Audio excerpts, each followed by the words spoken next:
ನಮ್ಮ ತಾಯಿಯವ್ರದ್ದು ಇಲ್ಲಿ ಗರ್ಭಕೋಶ removal operation ಆಗೈತೆ ರೀ 7 ದಿವಸ ಮುಂದೆ 7ನೇ ದಿವಸ ರೀ ಇವತ್ತು ನಾವು ಗ್ಲುಕೋಸ್ ಹಚ್ಚಲಕ್ಕೆ ಒಂದು ಟ್ಯೂಬ್ ಹಾಕ್ತಾರೆ ಇಲ್ಲಿ. ಆ ಟ್ಯೂಬ್ ಹಾಕಿದ್ರು 7 ದಿವಸ ಆಯಿತು. ಆ ಟ್ಯೂಬ್ ಏನೋ ಬೆಂಡ್ ಆಗಿದೆ ಏನೋ ಗೊತ್ತಿಲ್ಲ, ಗ್ಲುಕೋಸ್ ಇಳಿತಾ ಇರಲಿಲ್ಲ ಒಳಗೆ. ನಾನು ಅಲ್ಲಿಂದ ಎದ್ದು ಬಂದು ನರ್ಸಿಗೆ ಕೇಳ್ದೆ, ಗ್ಲುಕೋಸ್ ಇಳಿತಾ ಇಲ್ಲರಿ ನೋಡಿರಿ ಅಂತ. ಅವಾಗ ಇನ್ನೊಂದು ಜೂನಿಯರ್ ನರ್ಸ್ ಇದ್ದರು, ಅವ್ರು ಟ್ಯೂಬ್ ಏನೋ ಪ್ರಾಬ್ಲಮ್ ಆಗಿರಬೇಕು, ಟ್ಯೂಬ್ ಚೇಂಜ್ ಮಾಡ್ಬೇಕ್ರಿ ಅಂತ ಅವ್ರು ಅಂದಿದ್ರು. ಅದಕ್ಕೆ ನಾ ಈ ಸೀನಿಯರ್ ನರ್ಸ್ ಹತ್ರ ಬಂದುಬಿಟ್ಟು ಟ್ಯೂಬ್ ಚೇಂಜ್ ಮಾಡಿರಿ ಅಂತ ಕರ್ಕೊಂಡು ಬಂದ. ಅವ್ರು ಬಂದುಬಿಟ್ಟು ಎಡಗೈಗೆ ಚೆಕ್ ಮಾಡ್ತಾಯಿದ್ರು. ನಮ್ಮ ತಾಯಿಯವ್ರು ಆ್ಯಸ್ ಅ ಪೇಷೆಂಟ್ ಆಗಿ ಒಂದು ಕ್ವಶನ್ ಅವ್ರಿಗೆ ಕೇಳಿದ್ದು, ಮೇಡಮ್ ನನಗೆ ಬಾಡಿ ಸ್ವಲ್ಪ ಹಾರ್ಡ್ ಅದ ರೀ, ನಂಗೆ ಜಲ್ದಿ ನರ್ವ್ ಸಿಗಲ್ಲ, ಇಲ್ಲಿ ಆಲ್ರೆಡಿ 2-3 ಸತಿ ಹಚ್ಚಾರ, ಈಗ ಇಲ್ಲಿ ಸಿಗ್ತಿದಿಲ್ಲ ರೀ ನೋಡಿರಿ, ಇಲ್ಲ ಬೇರೆ ಕಡೆಗೆ ಹಚ್ತೀರೇನು ರೀ, ಬರ್ತದೇನು ರೀ ಅಂತ ಇಷ್ಟೇ ಕೇಳಿದ್ದು ನರ್ಸಿಗೆ. ಆ ನರ್ಸ್ ರೆಸ್ಪಾನ್ಸ್ ಮಾಡಲಿಲ್ಲ. ನಮ್ಮ ತಾಯಿಯವ್ರ ಪೇಷೆಂಟ್ ಆಗಿ 2-3 ಸತಿ ಕೇಳಿದ್ರು ರೆಸ್ಪಾನ್ಸ್ ಮಾಡಲಿಲ್ಲ.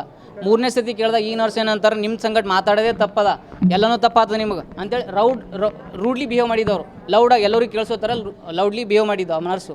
ಅದ್ರ ಮೇಲೆ ನಂತರ ನಿಮ್ಮ ಸಂಗಡ ಮಾತಾಡೋದೇ ತಪ್ಪದ, ಹಚ್ಚಲಿ ಬೇಡ, ಹಚ್ಕೋತಿ ಇಲ್ಲ ಹಿಂಗೆ ಕೇಳ್ತಾರೆ. ನಮ್ಮ ತಾಯಿ ಕೇಳಿದ ಒಂದು ಕ್ವಶನ್ ತಪ್ಪ ನಾನು ಕೇಳ್ತಾರೆ ಇವ್ರಿಗೆ.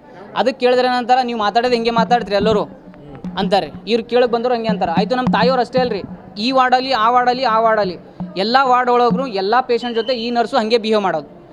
ಹೋಗೋ ಬಾರೋ ಹೋಗೆ ಗೀಗೆ ಅಂತ ಮಾತಾಡ್ತಾರೆ. ಈ ಕ್ವಶನ್ನ ಹಾಂ, ಬ್ಲಡ್ ಇನ್ನೊಂದು ನಮ್ಮ ಪೇಷಂಟ್ ಬಂದುಬಿಟ್ಟು ಬಸಮ್ಮ ಅಂತ ಹೇಳಿದಾರೆ ರೀ. ಅವ್ರದ್ದು ಏನಾಗ್ಯದ ಅಂದ್ರೆ ನಿನ್ನ 2 ಬ್ಲಡ್ ಹಚ್ಚಬೇಕಿತ್ತು, ಮೊನ್ನೆ ಒಂದು ಬ್ಲಡ್ ಹಚ್ಚಾರಿ, ಓ ನೆಗೆಟಿವ್ ತಂದು ಹಚ್ಚೀನಿ. ಆ ಡಾಕ್ಟ್ರು ಬರ್ಕೊಟ್ರೆ ಓ ನೆಗೆಟಿವ್ ಇತ್ತು ಲೆಟ್ರ್ ಒಳಗೆ. ಬ್ಲಡ್ ಹಚ್ಚೋಕ್ಕಿಂತ ಮುಂಚೆ ಒಂದು ಲೆಟ್ರ್ ಕೊಡ್ತಾರೆ. ಬಸಮ್ಮ ಪೇಷಂಟ್ ರೀ, ನಮ್ಮ ಸಣ್ಣವಾಗಬೇಕು ಅವರು. ಅವರಿಗೆ ಗರ್ಭಕೋಶ ಪ್ರಾಬ್ಲಮ್ ಇದೆ, ಬ್ಲಡ್ ಕಮ್ಮಿ ಇದೆ ರೀ, ಬ್ಲಡ್ ಹಚ್ಚಾರ. 2ನೇ ಬಾಟ್ಲಿ ಇವತ್ತು ಹಚ್ಚಬೇಕಿತ್ತು. ಡಾಕ್ಟ್ರು ಏನಂತ ಬರ್ದಾರ ಲೆಟ್ರ್ ಒಳಗೆ, ಅವ್ರಿಗೆ ಗೊತ್ತದ ಓ ನೆಗೆಟಿವ್ ಅದ ಪೇಷಂಟ್ದು ಅಂತೇಳಿ. ಆ ಡಾಕ್ಟ್ರು ಫುಲ್ ಹರಿಬರಿ ಇದೊಳಗಿದ್ರು, ಟೆನ್ಷನ್ ಒಳಗಿದ್ರು, ಬರೀತಾಯಿದ್ರು ಏನೇನೋ. ಲೆಟ್ರ್ ಬರೆದು ಕೊಟ್ಟರು. ಲೆಟ್ರ್ ಒಳಗೆ ಓ ಪಾಸಿಟಿವ್ ಅಂತ ಬರ್ದಾರ.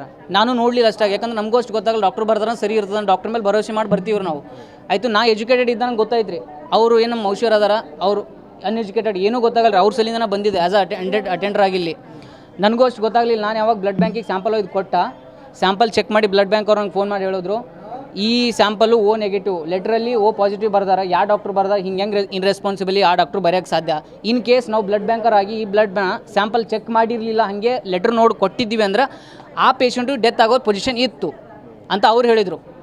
ಅದಕ್ಕೋಸ್ಕರ ವಾಪಸ್ ಕೇಳಕ್ಕೆ ಬಂದಿದ್ದೆ ನಾನು ಇವಾಗ. ಆ ಫೈಲ್ ಕೊಡು ಅಂದರು, ಈ ನರ್ಸು ಕರೆಕ್ಟಾಗಿ ಫೈಲ್ ಕೊಡ್ತಾಯಿಲ್ಲ.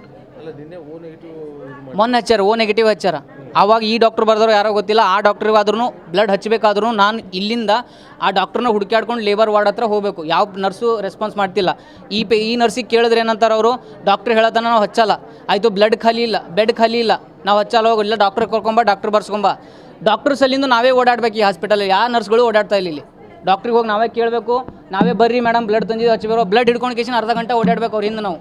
ಆವಾಗ ಯಾವುದೋ ಒಬ್ಬ ಸೀನಿಯರ್ ಡಾಕ್ಟ್ರು, ಪಾಪ ಒಳ್ಳೆಯವ್ರೇನೋ ಗೊತ್ತಿಲ್ಲ, ಅವ್ರು ನೋಡಿದ್ರು ಬ್ಲಡ್ ಹಿಡ್ಕೊಂಡು ಯಾಕಪ್ಪ ಓಡಾಡ್ತಾ ಇದೆಯಾ ಅಂತ ಹೇಳ್ಬಿಟ್ಟು ಅವ್ರು ಜೂನಿಯರ್ ಡಾಕ್ಟ್ರಿಗೆ ಕರೆಸಿ ಇಮಿಡಿಯೇಟ್ ಈ ಪೇಷಂಟಿಗೆ ಬ್ಲಡ್ ಹಚ್ಚಿ ಅಂತ ಆ ಡಾಕ್ಟ್ರ್ ಹೇಳಿದಾಗ ಬ್ಲಡ್ ತಂದು ಹಚ್ಚಾರ ಅವರು. ನಮ್ಮದು ಪ್ರಾಪರ್ ಹುಳಿಗೆರ ಚಿತ್ತಾಪು ಕಾಳಗಿ ತಾಲೂಕು ನಮ್ಮ ತಾಯಿಯವ್ರದ್ದು. ಆಯಿತು, ನಮ್ಮ ಸಣ್ಣವರು ಅವ್ರು ಇಲ್ಲಿ ಲೋಕಲ್ ಗುಲ್ಬರ್ಗ ಇರ್ತಾರೆ ಸರ್. ಬ್ಲಡ್ ಗ್ರೂಪೇ ಚೇಂಜ್ ಮಾಡ್ತಾರೆ ಸರ್. ಇಮಿಡಿಯೇಟ್ ಒಂದು ಪೇಷಂಟ್ನ ಡೆತ್ ಆಗೋ ಸಿಚುವೇಷನ್ ಇದೆ. ಇಂಥ ಡಾಕ್ಟ್ರ್ ಇರ್ರೆಸ್ಪಾನ್ಸಿಬಲ್ ಡಾಕ್ಟ್ರುಗಳನ್ನ ಯಾಕೆ ಇಡ್ತಾರೆ ಇಂಥ ಹಾಸ್ಪಿಟಲ್ಗಳಲ್ಲಿ? ಏನು ಮ್ಯಾನೇಜ್ಮೆಂಟ್ ಸರಿ ಇಲ್ವಾ? ಮ್ಯಾನೇಜ್ಮೆಂಟ್ ಅವ್ರೇನು ಕಲ್ತಿಲ್ವಾ ಗೊತ್ತಿಲ್ವಾ? ಅಲ್ಲ, ಇವ್ರೇನೋ ಪ್ರಾಬ್ಲಮ್, ಫ್ಯಾಮಿಲಿ ಪ್ರಾಬ್ಲಮ್ ಏನೇ ಇರಲಿ, ಯಾವುದೇ ಥರ ಸಿಚುವೇಷನ್ ಇರಲಿ, ಅದೆಲ್ಲ ಮರ್ತ್ಕೊಂಡು ಇಲ್ಲಿ ಕೆಲಸ ಮಾಡಬೇಕು. ಅವ್ರ ಡ್ಯೂಟಿನೇ ಅದೇ ಇದ್ದಿರ್ತದೆ ಡಾಕ್ಟ್ರಾಗಿ. ಅದೆಲ್ಲ ಬಿಟ್ಟು ಏನೋ ಒಂದು ಟೆನ್ಷನಲ್ಲಿ ಬಂದುಬಿಟ್ಟು ಏನೋ ಒಂದು ಬರೀತೀನಿ ಅಂದರೆ ಪೇಷಂಟ್ಗಳ ಪರಿಸ್ಥಿತಿ ಏನ್ರಿ ಇಲ್ಲಿ?